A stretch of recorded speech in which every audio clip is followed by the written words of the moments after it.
I think we're ready to start. First, let me introduce myself. I'm Melis. I'm a junior at Robert College, Istanbul. I've been working at Good for Trust for 3 years now, and I'm a coordinator at the Social Entrepreneurship, Innovation, and Creativity Office at our school. I'm very excited for this event and the 3 days ahead of us, and I wanted to thank you that you're here. I would like to remind that this is a safe conversation space where we respect and where we listen to understand all of the ideas. And, okay, if we're seated, then I could continue to introduce our guests.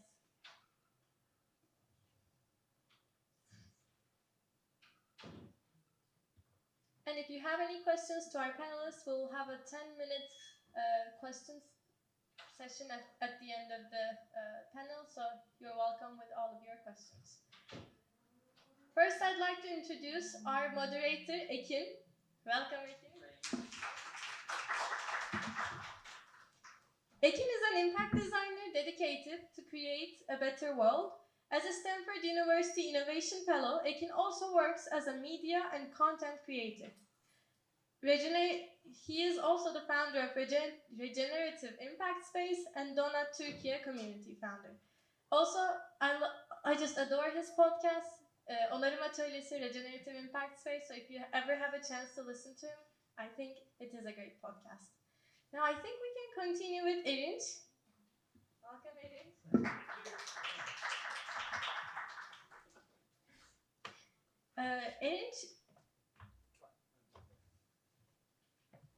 Erinch is the business and enterprise lead at Doughnut Economics Action Lab. His work focuses on transforming the deep design of businesses to enable them to pursue regenerative and distributive strategies. Now I think we can continue with Burcu Küçükünal. Burcu Küçükünal is a seasoned professional with a diverse background in finance and innovation, currently serving as the Senior Vice President of Digital Design and Innovation at Akbank. And finally, Ercan Özgür.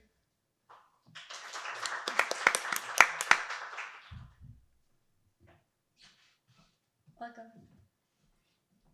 Ercan works and is the coordinator of INOGAR and IDEMA, as well as the Needs Map project. Also, he's an Ashoka fellow.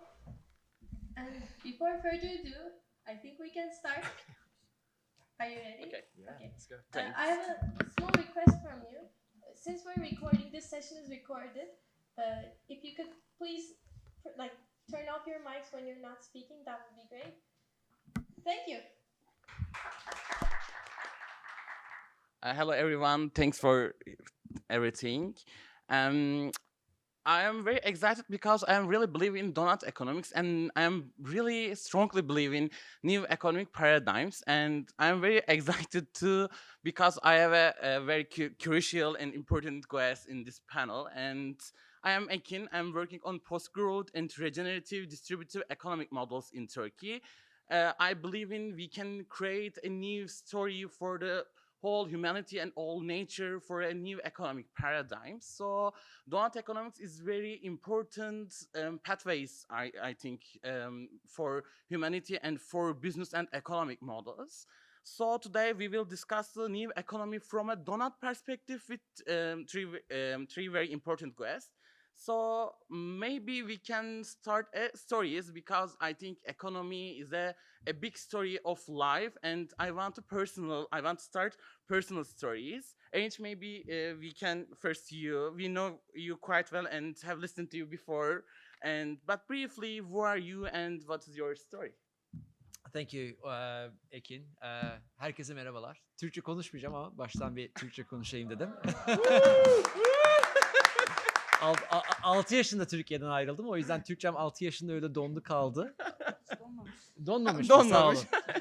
Ama sağ olun. O yüzden 3 bölüm podcast kaydettik gerçekten iyi. Bugün konuştuğumuz özellikle Doughnut ekonomisi üzerine konuştuğumuz her şeyi 3 bölümde 3 saat boyunca dinleyebilirsiniz. Onarım Atölyesi podcast'ında, ama şimdi İngilizceye geçeyim. Sen donatmışsın.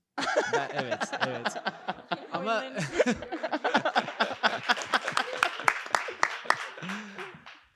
okay, I'll switch to English before Uyghur Hoca sees me speaking too much Turkish.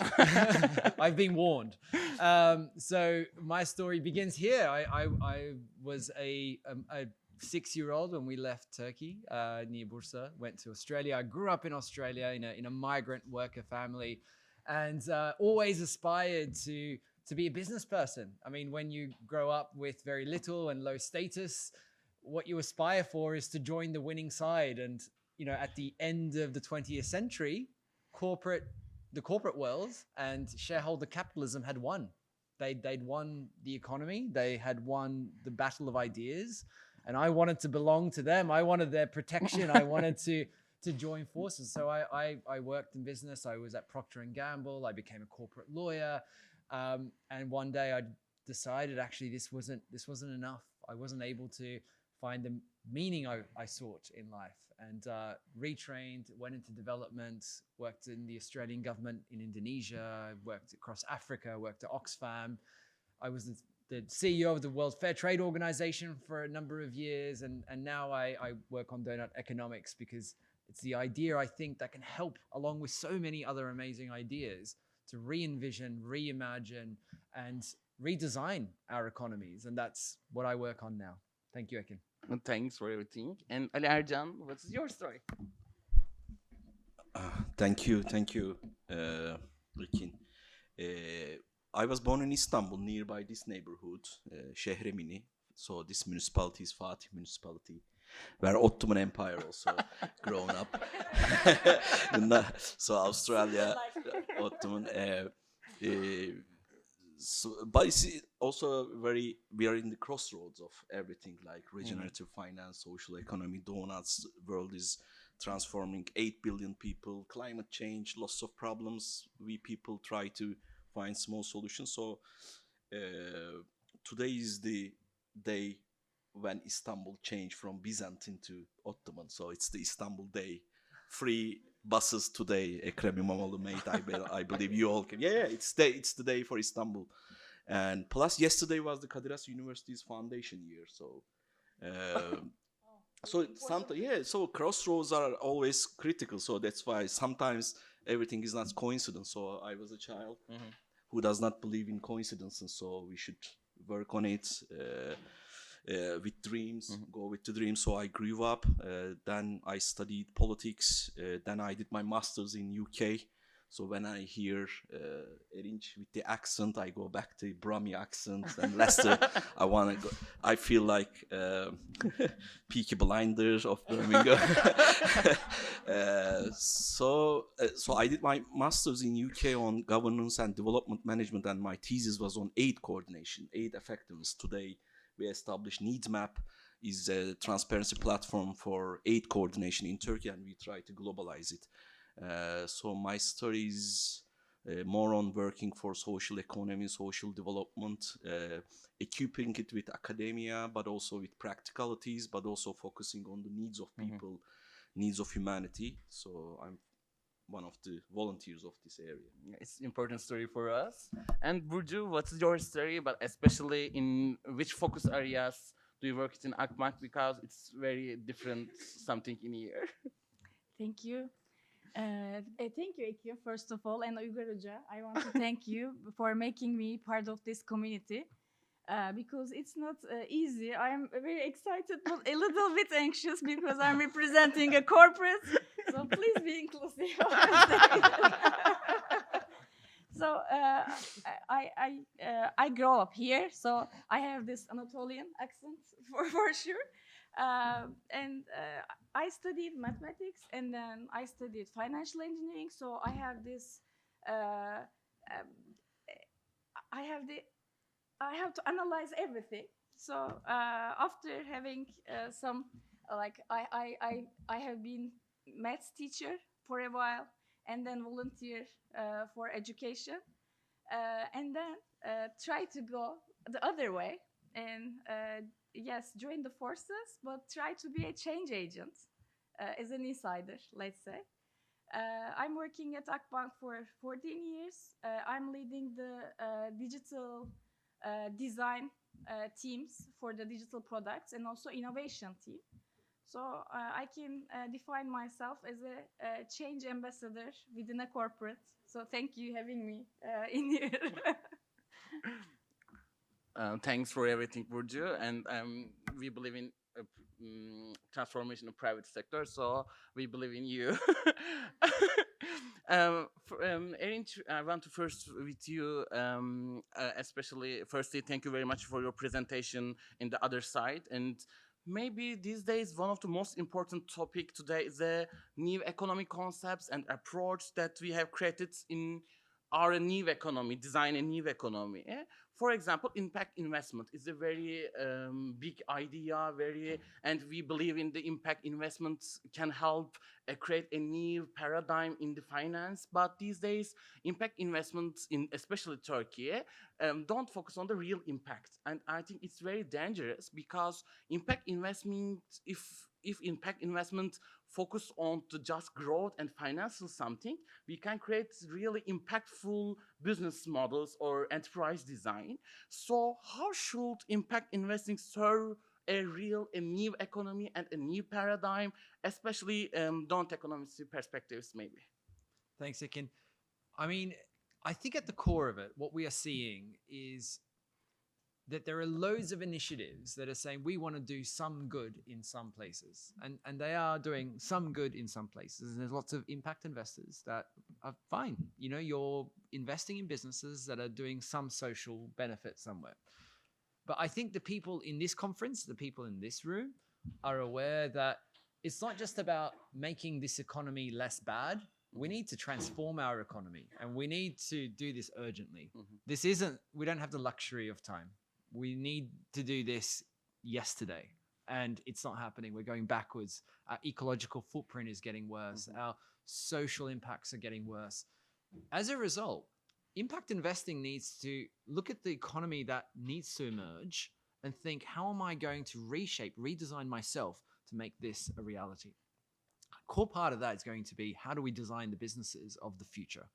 The businesses that are able to pursue fair trade, the businesses that are able to pursue circular economy, the businesses that distribute the value that they create far more equitably, the businesses that can pursue strategies that are creating products that are far more beneficial for society, the businesses that can shut down their negative impact products and services. How do we design those companies, right? So impact investing needs to ask itself, how do I be in service of businesses that are designed to do this? When it first started, a lot of the pioneers of impact investing were impact first investors. They said, our priority is impact. Now let's figure out how do we get investment into the business. When the term started to take off, just like many fashionable terms, it got co-opted. It became cool. It became marketable to use terms like impact investing to draw in more clients, draw in more supporters, to bring in more profile. And as a result, the people came in with the perspective of, this is who I am. I'm going to add an impact lens, but ultimately, this is to serve finance. The impact investor needs to serve finance. Now, I'll end with a quick story. When I was leading the World Fair Trade Organization, I thought to myself, impact investing, this is what we need to bring in. And we had a conference in Peru, in Lima. And from all around the world, these social entrepreneurs came to Lima. And I thought, yeah, you know what, I'm going to bring in also the impact investing world into this so they can meet each other. And afterwards, when they met, they had a discussion, and the social entrepreneurs came to me afterwards, and hundreds of them took part thinking, great, you know, Erinch has brought people here that can invest to make our businesses bigger. They came to me and they said, firstly, these people are asking for the same financial expectations that mainstream investors are asking for, but they're just saying we have the extra burden of impact reporting. What's the point? What's the additionality? It's actually worse for us. We could just go to the regular bank or a regular investor who doesn't care about impact. These people are asking for the same financial returns, the same risk profile, the exact same financial approach. Second is, they're not willing to change their financial processes at all. They're saying, this is who I am. You change yourself, Mr. or Mrs. Social Entrepreneur, to fit my reality and my parameters. And I think this is the paradigm shift that needs to happen if we want, meaningful impact investing. How do you redesign finance to be in service of those social enterprises and the impact objectives that they have? Not how do we redesign impact objectives and social enterprises to fit within the expectations of impact investors. Yeah, it's very important, and it's similar to different new economy thinkings. For example, I don't believe in the green growth or reimagining capitalism, because I think growth mindset and capitalism mindset killed a lot of things, especially human rights, especially environment, and this kind of thing. And today, I think B Corps movement, impact investment movement, or European Union, UN movements, same circle within the green growth and reimagining capitalism, because both of them serve the financial something. And we need to create a big paradigm shift, I think, and impact investment, if want to be a real solution, must focus on the impact, not a financial growth, I think. And Ali Ercan. I have a lot of questions in this part here. And firstly, what do you observe in the world investment and entrepreneurship today, especially Turkey? And what do you think is needed for the development of the social economy? And how should we create a new social entrepreneurship models these days? I think it's very collected with them. And yeah, thank you. Very related questions. What Erinch was mentioning. I would also like to thank Erinch. He also opened up our mind that for like 5-6 years ago we met up. We are representing like IDAMA needs map. So we were hardly defining ourselves like social enterprise. So institutional frameworking is critical now. What you have mentioned, like economics, finance, like all these things. So we found ourselves saying, okay, we are social economy actors. So we are like producing economy, some kind of recruitment, traditional language of economy. We are getting investments, we are doing like projects, other things. But at the end of the day, how we define ourselves as a social enterprise is what is the root cause that we have been doing these things. So in the market economy, so you always have customers, you have a serving system, but at the end you have to do some profit. So when you are saying you want to do benefit of the society, when you try to do this, so interrelating this to money is a problematic issue. So we have a mathematical problem, hocam. So so this is also related to like problems in the world. So institutional frameworks are like this glass, and the problems are like this. So you have to be careful in putting water. So problems you cannot, if you put everything in. So nowadays what I feel is we are trying to pour all the water into this institutional framework capacity. So in that sense, social enterprises are a critical institutional framework that I believe wholeheartedly. But at the end, I also believe the problems are quadrupledly and rapidly increasing. So just again, going back to history, not to Ottoman, but in 1850, the world population was 1.5 billion.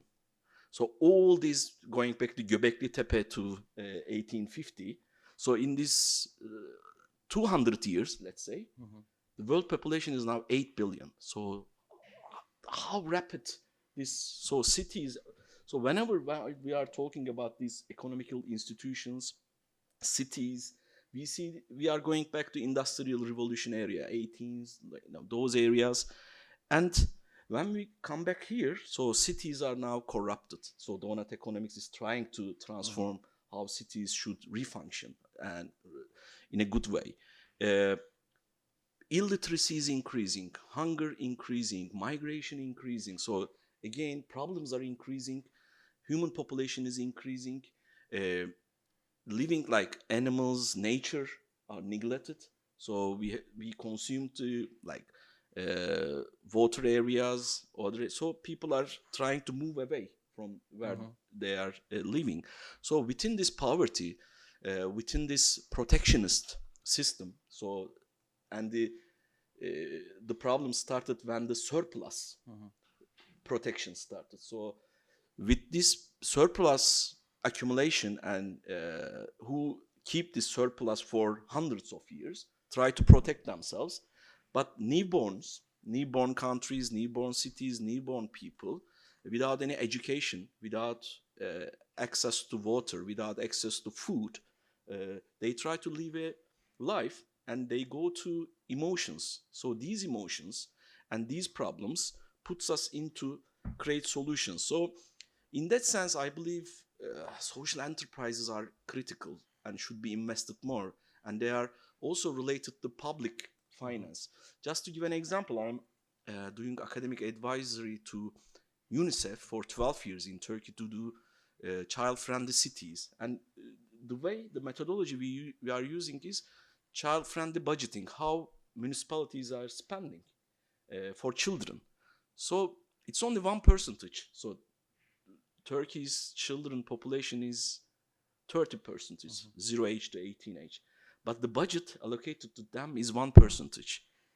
So, and UNICEF has a number saying if you invest in early childhood, $1, so you don't have to invest in the later ages, older ages. So you have to pay $8, so in public financing. So as Erinch said, we have to change the mindset of finance institutions, and not only global financing people, but also the public financing institutions, where social enterprises should grow as a new mechanism, institutions, that I can say.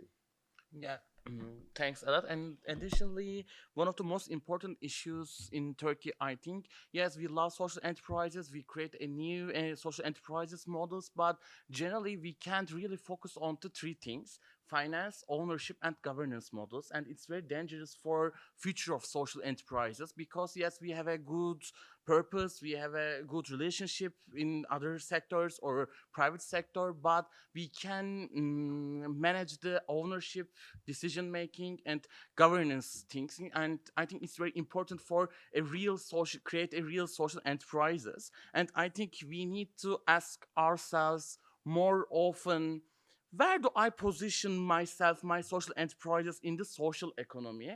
I think it's very important. And these days, every private company, every NGOs, public somethings, local governments, really, we must focus on the governance and decision making and maybe ownership models, because we need a new model and we want to learn, share something, especially the power and financial thinking. And Burcu, finance.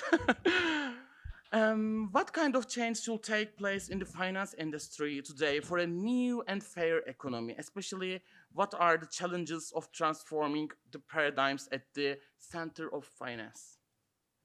Thank you, Ekin. I think one of the key changes that should take place in the finance industry, as we all agree, I think it's we need a shift towards a more sustainable and a fair economy. But today, like in universal banks or big like finance and industry, we see some impact investing initiatives, sustainable funds.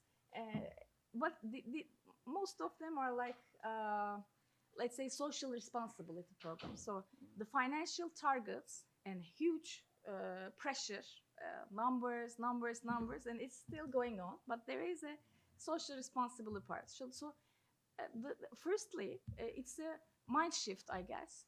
We need to make sure that this, of course, there will be numbers, or of course, there will be some financial stuff, but we need to make sure that it serves to a more, reducing the economic inequality, or serve to promote ethical behavior. And also having these initiatives at the core of what we do in the financial sector, not as a corporate social responsibility project.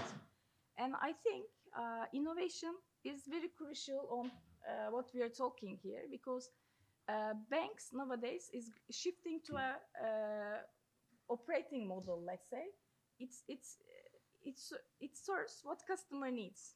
So we need to take the community and need to act make banks to act to serve that community needs. I will talk in the second part maybe more on the ReFi initiative, but I think impact economy, social entrepreneurs, the communities and technology people gives real share of efforts and minds to this collaborative effort, because what we do is changing, and it's really changing very fast, because I'm working at Akbank at 14 years, and the way we operate changes very rapidly. I was talking, we were talking together, and when I was first in the bank, the mobile, for example, is like the social responsibility stuff right now we are talking. It was an alternative distribution channel, and it was standing there, but now it's the main channel. Most of you're not going to a bank branch, I think, in Turkey especially. Banks are working like neobanks in here, so digital is the main channel, and you can think of like 90% plus financial transactions are generated within this mobile application. So, and also underlying technology, we are working heavily, we are investing heavily to blockchain, and we are trying to, actually we need to try to digitize or reinvent everything we do from a zero-based perspective. So we need to change the mindset, the culture, because we have very hard, let's say, very hard to reach financial targets. And yes, we have some targets along the way in some banks, let's say, in some institutions. We have some sustainability measures, environmental impact, but how you measure impact is subjective, by the way. So we need to we need to have this cultural and organizational, let's say, shift in the financial industry, and we become more often, I think, in with the social, and I'm a believer, really believer of the collaboration of technology and impact economy, by the way. So we try to rebuild everything, and innovation is the key way to recreating everything we have right now. Yeah, this is exactly why it's time to think about finance. And in the second part of this panel, I want to need a little bit short answer for a time because of time. And Erinch, which key areas do we need to transform to business today? So I think we need to think ahead to the industries of the future. If we were, imagine going back in time to the year 1995, right? So we're all back in 1995. I don't know about you. I was wearing, baggy clothes, and I was into Michael Jordan, and it was a very different time. The internet hadn't exploded yet. Silicon Valley hadn't happened yet. We didn't have mobile phones in our pockets. If we were sitting there and thinking, what should we do? And we could go and talk to ourselves, and what we would advise is, how do we shape the industries of the future? If you look at what happened in Silicon Valley, Wikipedia, it's owned by a foundation. It reinvests any surplus it has into itself. It's got an army of volunteers and a community that allows Wikipedia to function. It's not there to service finance. It's there to perform social and ecological benefits in one form or another. And then you've got Facebook, you've got Google, you've got a whole bunch of Silicon Valley companies that went a different way, right? Imagine if we redesigned so that Twitter was a platform cooperative. If Google was owned by a foundation using, say, a steward ownership model. Imagine if Facebook was a social enterprise that reinvested most of its profits and had a real social mission. The world would be a very different place right now. I mean, I have a 3.5-year-old daughter. I'm very scared of when she starts having a mobile phone. These are new dangers that are coming in, right? But today, if we're looking into the future, there are other industries that are emerging that we can shape today. Renewable energy is going to be huge. Maybe artificial intelligence is going to be huge. There are these new, you can see what's coming. So who's going to own those sectors? Where are the profits going to go? What are going to be the things that are driving those sectors? I think finance needs to play an active role, not just in accelerating innovation, but reshaping the design, the ownership, and the governance of the companies that will own and drive that innovation. And that's the challenge I think I would like to throw at the world of finance. And the key probably means that we're not just going to redesign the companies that they're investing in. We probably have to redesign finance itself. We've got examples like Triodos Bank, we've got mutuals, we've got cooperative models in finance. There are really interesting organizational structures emerging in finance as well. So we redesign finance so that finance can redesign the enterprises of the future. Yeah, and I think if you want to be in the future, you must be regenerative, and if you want to be regenerative, you must distribute a lot of things, not just money, happiness, wealth, and this kind of thing. So distribution, I think, in this century is a big challenge for a new economy and for a life, I think. And Ercan, very important question for you, and especially Turkey, we need a lot of this collaboration.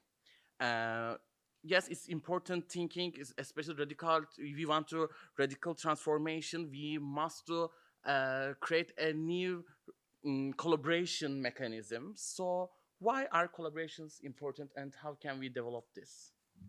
Yeah, thank you very much, Ekin. The hard questions comes to me, or my thinking capacity is hard. When you say collaboration, I also remember Gezi movement in Turkey and Occupy Wall Street, and it's the anniversary again these days. So it was also a good reflection of how collaboration capacity, voluntarism, mutualism can create. I believe that we are now in Turkey experiencing the spillover effects of this movement. So youth action, political action, youth solidarity show the important solidarity.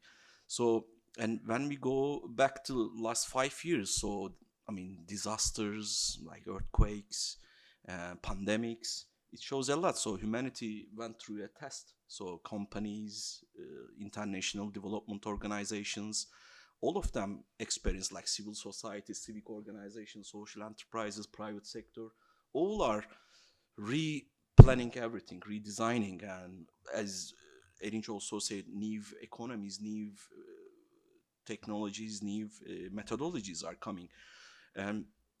I also experienced this collaboration effect, how it is in a positive way, can have influence besides public institutions, is the earthquake. So as needs map, we were in the earthquake area since the beginning. And the operation we did was more than 100 million US dollars. So we didn't touch upon the capital, but the economy we created on the disaster. Now we are designing guidelines for the next earthquakes for like Africa, for Italy, for Mexico, with like Fondation de France, other institutions. And it's also critical how like hundreds of companies came together to help people, how they coordinated depot management, all those kind of things, or international network capital. We brought like 10 planes from parts of the world to Adana with just network capital. So collaborations are critical, or 10,000 tents. But what we saw that at the same time, like in Turkey, there are 120,000 construction companies. But in the earthquake area, people needed like construction machines for, for the urgency times. But we hadn't had the capacity to mobilize this capacity. So that's why this regenerative approach, collaboration in the world, we don't know where these, machines exist, in which depot. So transparency is critical in collaboration. Open innovation is critical in collaboration. And sharing is critical. Voluntarism is critical. And using the capacity. So as we are saying, there are enough machines, there are enough products, there are enough. So, but how we will mobilize and how we will use these governance systems to use the available resources for the really needed issues. So I think these are challenges, but also opportunities at the same time. So another thing, just to give last example, like for, as you said, collaboration, cooperative and mutualism. In Turkey, there is no cooperative bank. So this is just a reflection, like banking sector is important, big banking authorities, etc. But all NGOs, rural economy is important, but we don't have one cooperative bank. So going back to Mondragon cooperative based in Spain, in Basque country, they are like the sixth biggest company in, but they are a cooperative, so they are cooperating everything. So we need really concrete steps, really concrete collaboration, really concrete co-investments, radical collaborations, I believe. But at the same time, I'm more hopeful. So this era opens lots of partnerships, but we need mind change in the public institution, big corporations, and also in the civic society. We also have to change our mindset for more collaboration. Hope we will do it. Yeah, and it's very important. And generally, we say we must work together because or for solve crisis. But yes, it's important. Yes, we should work together for environmental or social crisis. But these days, we must work together for create a new economy because this past century economy just focused on a little bit group, older, white, heterosexual, man world. So if we want to create a new and fair economy, we must work with everyone because of we need to a real and fair economy. I think it's very important thing these days for all worlds. I think. And Burcu, last question for you. Your refi efforts as Akbank are very exciting, and imece are your partners. How can finance be regenerative? Is it possible? And how can innovations in finance support us create a more distributive economy? I think it's a hard question. Mine is Harder. hard. Yes, harder. Even harder. In my shoes. Thank you. Together with imece, it's a collaborative effort actually. Refi is the first regenerative finance program in Turkey.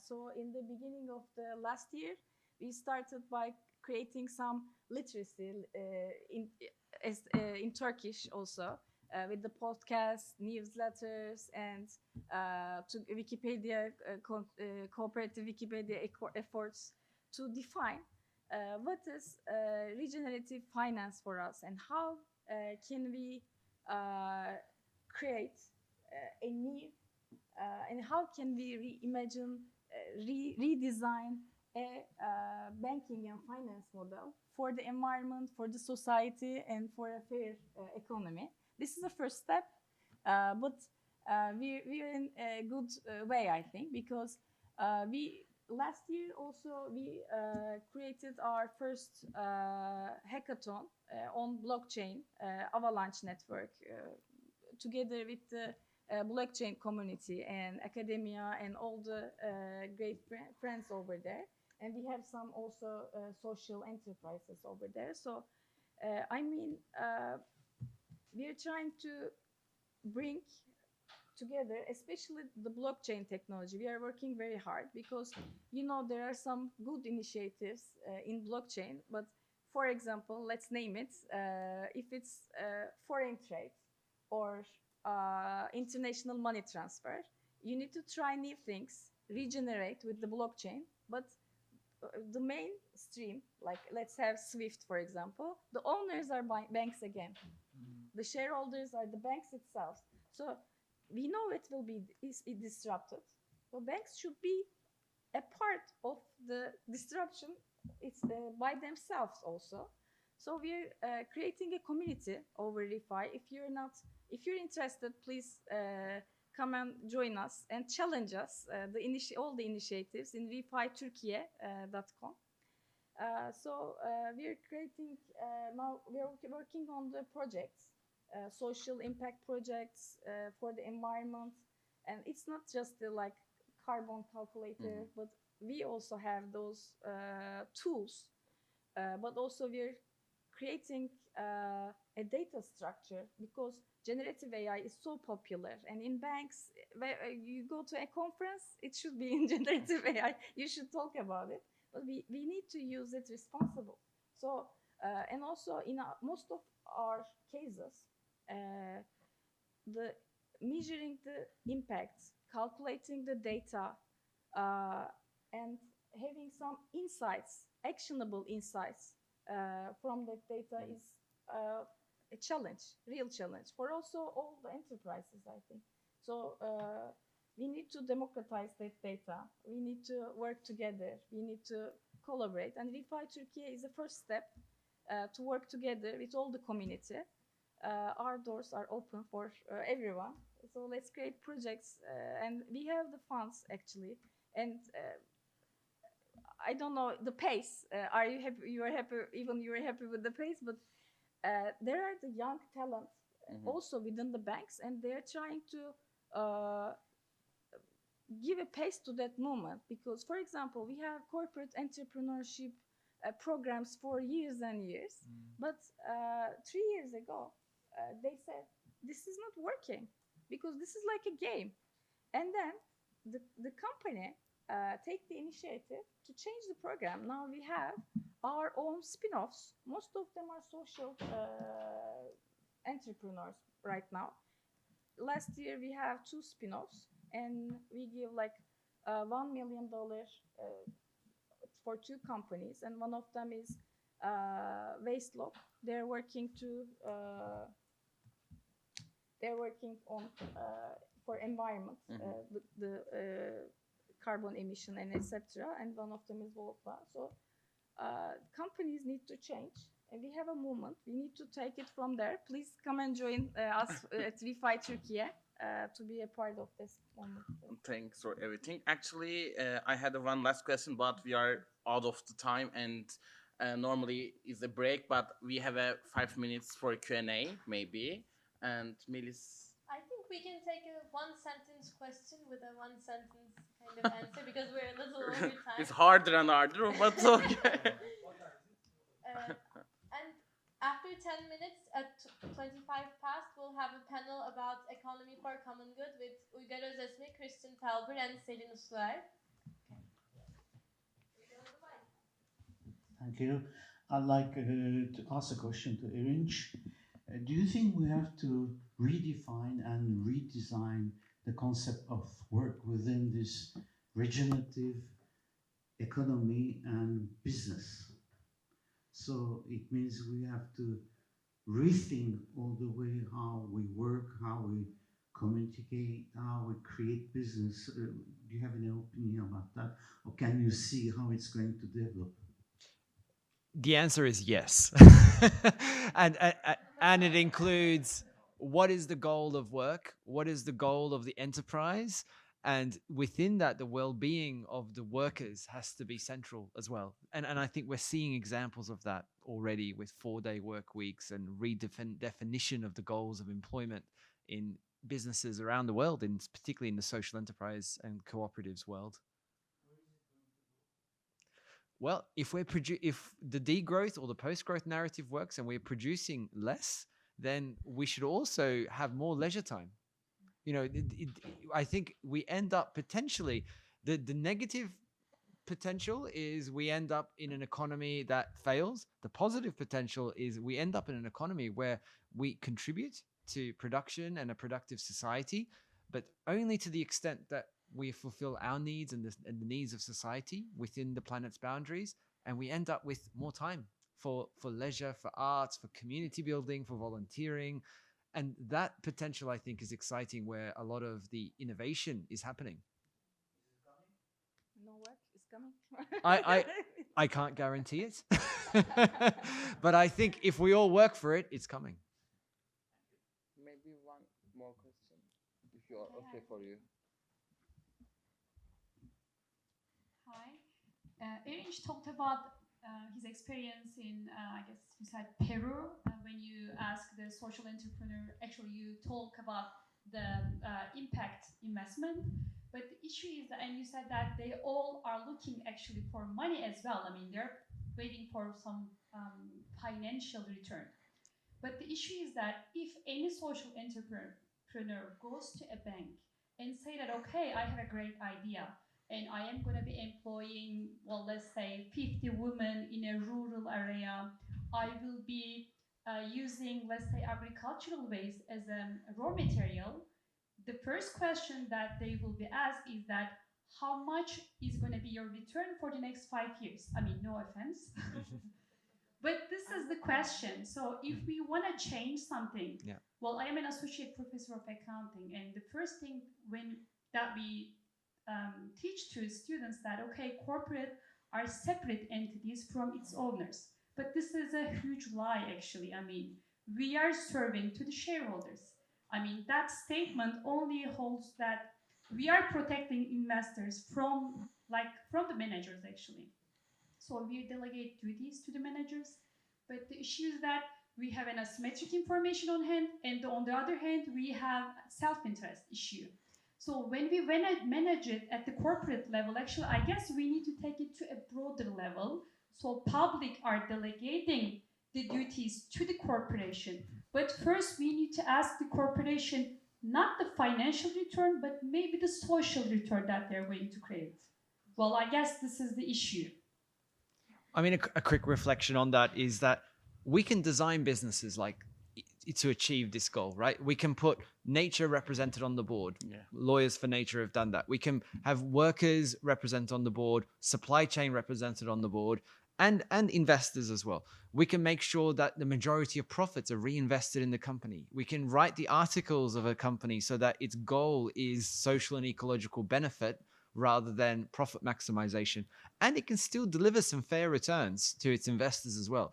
All of that's possible, but I think we need to redesign the priorities of the company. And that's why my talk earlier was getting into the weeds of that. How do we redesign companies so that the priorities change and the power structure changes away from a focus on returns for investors towards the social and ecological benefit? And that will mean that the finance sector accepts a different kind of return and a different kind of role. But that's the only way we're going to unlock the sort of business practices, I think, that you're mentioning. You want me to add just a little bit of contribution? That was actually what was I talking about, the organizational structure and the KPIs and everything. Because whether it's standing, the main one is financial, then it will stay like this. But nowadays, even finance in every industry, actually, if your solution, if your idea is addressing a real problem in the community and you prove that it will work and you're asking for a support, you have different KPIs for it, not financials. That was what I was talking, and we have funds like this. Maybe we can also talk. I'm not a lending person, but I can help with the innovation perspective, I think. But that was also what I was referring for the mindset change, but also organizational structure should change. The KPIs, how we measure success, the definition of the questions. I mean, the credit analysis document. It should redesign also. Thank you so much, everyone.